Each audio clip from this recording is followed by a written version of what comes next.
Tension is running high in Ethiopia. Prime Minister Abiy Ahmed is stepping up a military offensive in the northern region of Tigray, and he sacked a number of top officials. But how far will he go? And is there a risk of escalation? This is Inside Story.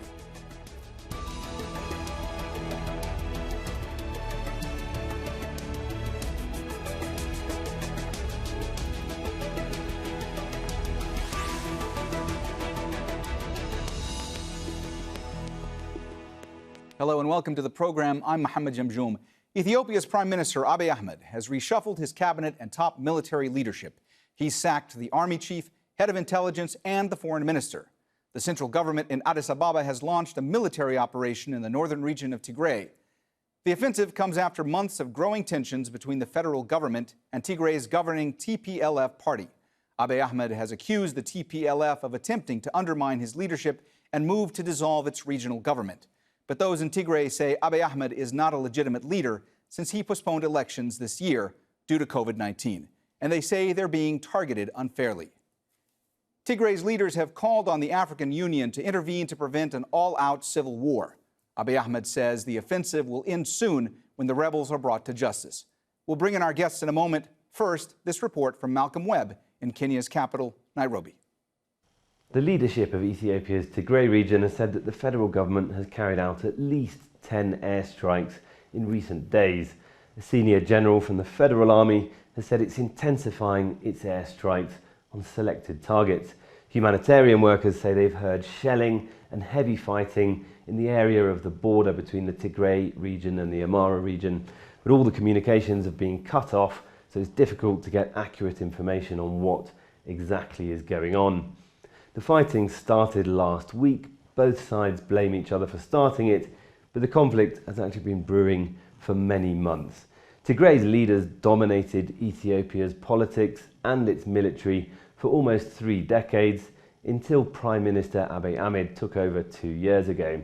Tigrayan leaders have complained since then they've been unfairly targeted with prosecutions and arrests as part of a crackdown on past rights abuses and corruption. Ethiopia was due to hold nationwide elections in August, but they were postponed. The government said because of the COVID-19 pandemic.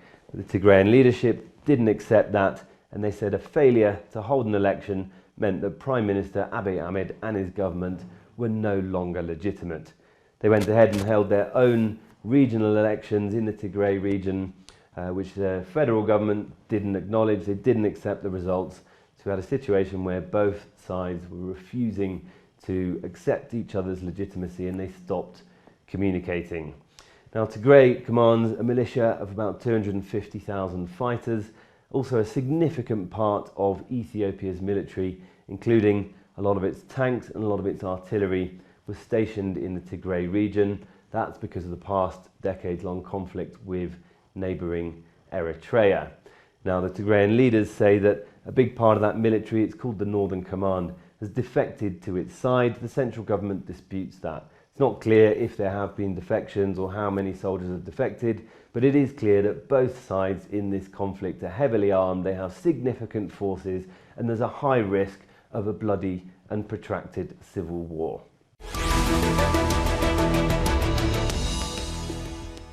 All right, let's bring in our guests, all of them joining us today from Addis Ababa. William Davis is a senior analyst for Ethiopia at the International Crisis Group.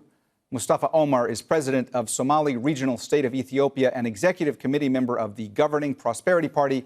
And Mesenbat Asifa is assistant professor of law at Addis Ababa University School of Law. A warm welcome to you all. William, let me start with you. What are you hearing about how intense the fighting is currently in Tigray? Well, it's a little bit hard to get really solid, reliable information about that. But what we do know is there has been fairly sustained fighting in the western part of Tigray. That was where the TPLF forces were alleged to attack the military base, and that is where the federal intervention is centered. So fairly sustained fighting there. Reports of sort of tens of casualties that I'm receiving, but I've heard that some people are receiving reports of far more. And then there was a bombardment, federal airstrikes at military installations around the capital, Mekelle, but that was a couple of days ago. So that's pretty much the understanding of the situation at the moment. Mustafa, Prime Minister Abiy has replaced his army chief, his deputy army chief. There's been a new foreign minister and a new federal police commissioner, all appointed on Sunday. What are the reasons for that? Well, this is part of a usual shake-up that the Prime Minister has been doing in the past 2 years. Nothing particular about this move at this stage. It is to position the country for the time we have now entered, which is enforcing the rule of law in a part of the country that has gone rogue.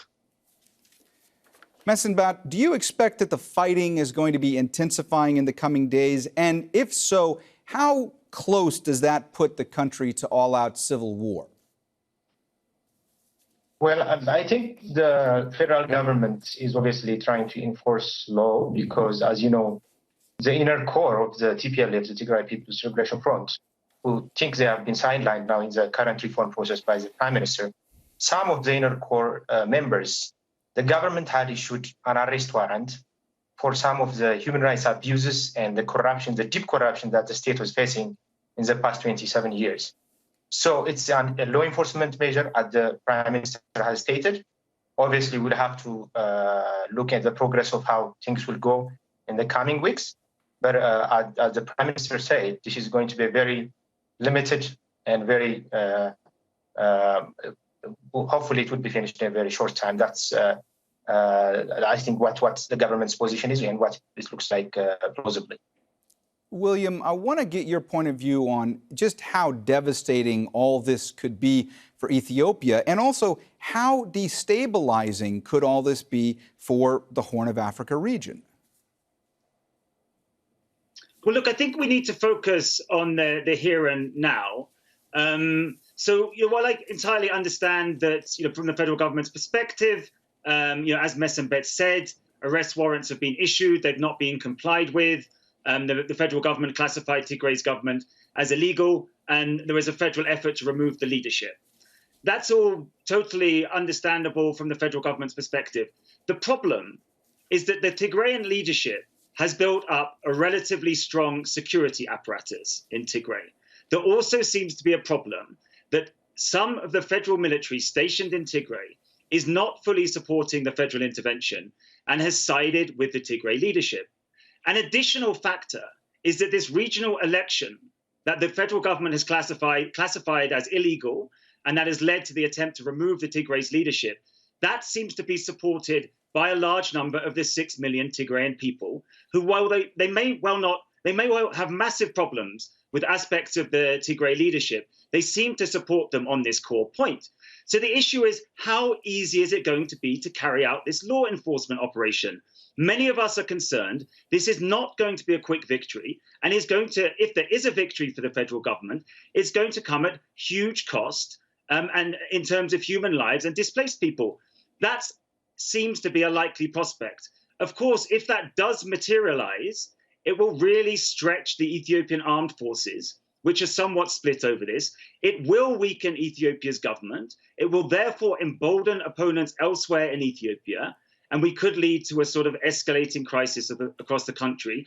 And to get to your question, if the Ethiopian state is significantly destabilized here, of course, that will have a massive impact on the Horn of Africa, because Ethiopia is a country of 110 million people, and it is the absolute linchpin country in the region.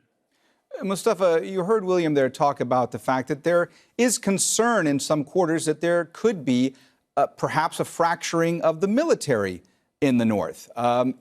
I'm curious to know what your response is to that, and also your response to what William said when he said that he believes that this is a conflict that could drag on. Well, I don't share the William's points about the Northern Command siding with the TPLF. There's no evidence for that. In fact, on the contrary, what we know is that the Northern Command has been attacked by the TPLF police, special police. So you would wonder, why would you attack a command that is taking orders from you? So definitely not on the same line on that. What we know is that the TPLF junta poses a national security threat, and absolutely, there was no other way other than conducting a law enforcement operation. Now, the fact that that may drag on or not drag on does not invalidate or illegitimize the move by the Prime Minister and the federal government, because watching the TPLF junta take the whole Tigrayan people ransom would amount to a dereliction of duty, and also would have put the country into a violent civil war. So, rather than framing this as a shell for a civil war, it should actually be perceived as an attempt to avert a civil war, because the TPLF has been working on dismantling the country once it lost power. Messenbet, I want to get your perspective. Just how strong are Tigray's security forces? I mean, are we talking about paramilitary forces? Are we talking about militias? How well trained are they, and how big are their numbers? Well, it's very hard to tell, because obviously I'm a military analyst, but we can speak about the moral, the justice, and the federal government would be very sorry to stabilize and enforce law, because for the past 7 years, the state was in a highly corrupt and racialized. They created a very racialized society, and the benefit of the economic and the political benefits went to a very small clique of the TPLF. And I think William's remarks are very inaccurate. I mean, my own brother fought with the TPLF for 17 years, and it breaks my heart when I speak this. Ethiopia yearns for people like Mustafa, Mohammed, Omer, people who can galvanize national unity, cooperation rather than division. So the spirit that the TPLF had created, the political calculation that they had was to control state power. They would have to divide the state by ethnicity, religion, and other fixed identities. And this does not really, any political theorist that read the way guys can definitely say that this was a very dangerous move. So what Abiy Ahmed tried to bring was he was a more reconciliatory kind of political figure. So I have never seen in the political history of Ethiopia where 1 million people, Addis Ababa residents, went out without any call to support his government's program, largely because people were tired of the political division in the country, and a kind of togetherness, a common sense of political vision that a leader can project. Abiy Ahmed, with all his political problems, has brought that. So when William says, this is a fight between TPLF, sadly, many Tigrayans, of course, might feel sympathetic to TPLF because of the historical factors, obviously, of coming to power and defeating a former very dictatorial, the Derg regime, as you know. William, this is all very complicated. It's a complicated situation. So I want to take a step back and talk specifically about the Tigray region for a moment or two. The Tigray people make up about 6% of Ethiopia's population, but for about 3 decades, they've wielded enormous power. They've had outsized influence. How did they obtain such influence, and how much did that influence really start to wane when Mr. Abiy came to power? Well, Tigray's ruling party began as a rebel group in the 1970s, and they essentially spearheaded sort of rebel alliance that overthrew a military regime in 1991. And so the TPLF was the dominant power when the Ethiopian state was reconstituted in the 1990s. They devised, or were instrumental in devising, the federal system, the multinational or ethnic federal system that Messenbet was describing, and that Messenbet and many other Ethiopians oppose. And then the TPLF formed the core of the ruling coalition that governed Ethiopia for that 3-decade period. So that's the key to that's why the TPLF is such a prominent force in Ethiopian politics. Mustafa, what has the reaction been from the Prime Minister with regard to calls for mediation, calls for de-escalation by the UN and by others? What does the Prime Minister think when it comes to that? Well, Prime Minister has demonstrated his readiness for dialogue and for moderation all along in the last 2.5 years, when the TPLF junta was violating every norm of the political system in Ethiopia, when they were violating the constitution, when they were going along with illegal elections, he has demonstrated an amazing levels of patience, to an extent where his political allies, like myself, have at times been seriously disconcerted with the level of patience shown for the TPLF. However, dialogue is useful. It cannot replace the need to enforce the rule of law in the country, without which there can be no country. No self-respecting country can allow a rogue TPLF junta to take 6 million people hostage, to conduct sham elections in which they characteristically won 100%, to completely refuse to take any orders from the central government as per the constitution.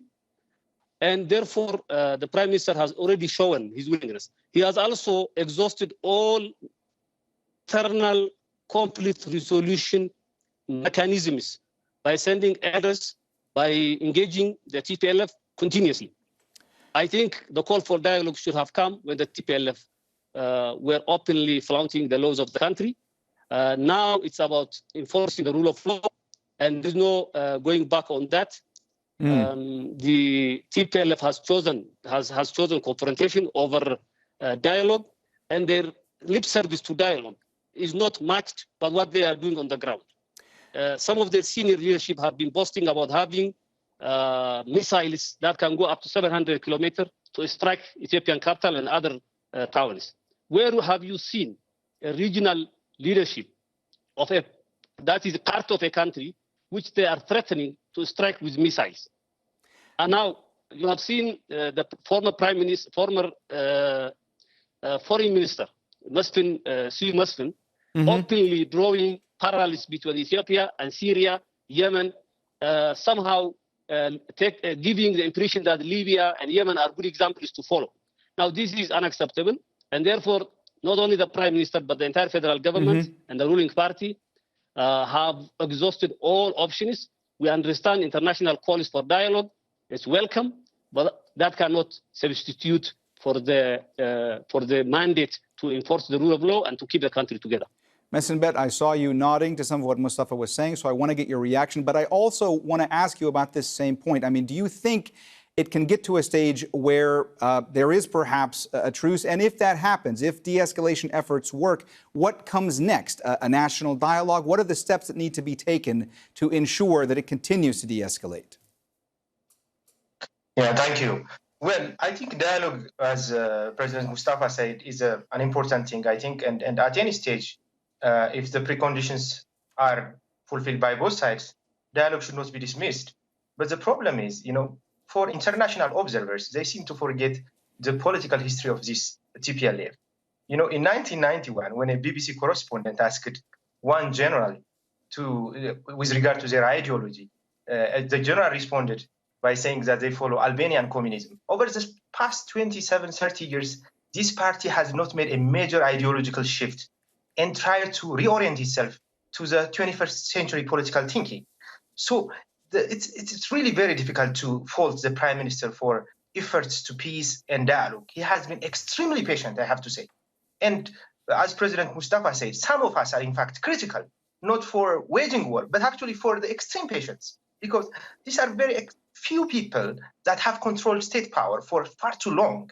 And, if measures have been taken much earlier, things wouldn't have been, I think, as much as we expect them now to be.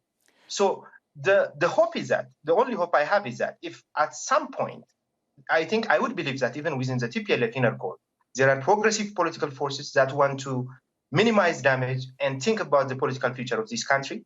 If they agree to submit, for example, some of the individuals whose arrest warrants have been issued by the federal government, such as the former intelligence chief, Getachew Assefa, and others, then obviously that would lead to a more settled political settlement. Of course, Ethiopia has much broader political problems. Let's not undermine that. But what Abiy Ahmed brought was that there was a space, at least, for dialogue. Every political party and armed group that was abroad has come in the country to opt for a meaningful, peaceful path and have dialogue within the governing party. The TPLF has rejected that. That's very tragic. And, so my hope is within the preconditions that would be set by the federal government, hopefully this crisis would be contained much earlier.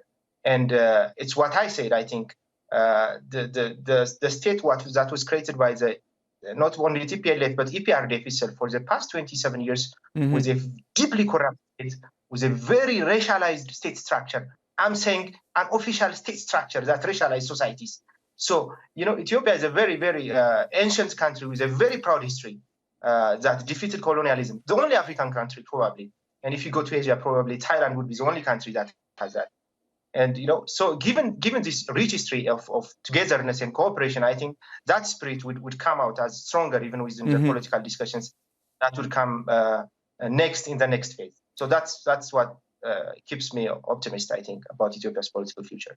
William, I also want to delve into the humanitarian impact of this conflict. I mean, the UN says that 9 million people risk displacement if things continue to deteriorate in the Tigray region. Of course, things were dire for many, I believe over 100,000 people who were already displaced in that region before this conflict began. So how concerned are you about how bad things could get on the humanitarian front? Well, I don't think there's much that I need to add to those UN forecasts. The issue is that, as I've described, there seems to be something of a balance of power in this conflict. Therefore, whether, like President Mustafa, you are following a law enforcement approach here, that there is a need to restore the rule of law, or whether, like Mesenbet, you are disgusted at the TPLF as a political entity and the federal state that it created. Regardless of those positions, the issue here is what is the balance of power, and therefore, how long is this conflict likely to last? The UN obviously expects this conflict to last a long time. Therefore, there is no quick, swift law enforcement operation. I would also add that if people want to remake Ethiopia's constitutional order, the way to do that is through a national dialogue process or a similar political process. Trying to remake the constitutional order by destroying ethno-nationalist entities is more likely to lead to Ethiopia's fragmentation than its reform into the sort of constitutional arrangement that Mesenbet is talking about. At the moment, as I said, the conflict is concentrated in West Tigray. It appears that the ambition is to cut off Tigray's supply route. That is an understandable military objective, but it clearly threatens to cause mass suffering amongst Tigray's 6 million people and others if the conflict spreads. The issue here is not about the objectives, and it is not about the objections to the TPLF. It is about what is the best way of resolving this political crisis in a manner that does not cause absolute devastation for Tigray, the Tigrayan people, and also potentially Ethiopia and the broader region. All right, we've run out of time, so we're going to have to leave it there. Thanks so much to all our guests, William Davison, Mustafa Omer, and Mesenbet Assefa. And thank you, too, for watching. You can see the program again anytime by visiting our website, aljazeera.com. And for further discussion, go to our Facebook page. That's facebook.com/AJ Inside Story. You can also join the conversation on Twitter. Our handle is @AJ Inside Story. From me, Mohammed Jamjoom, and the whole team here, bye for now.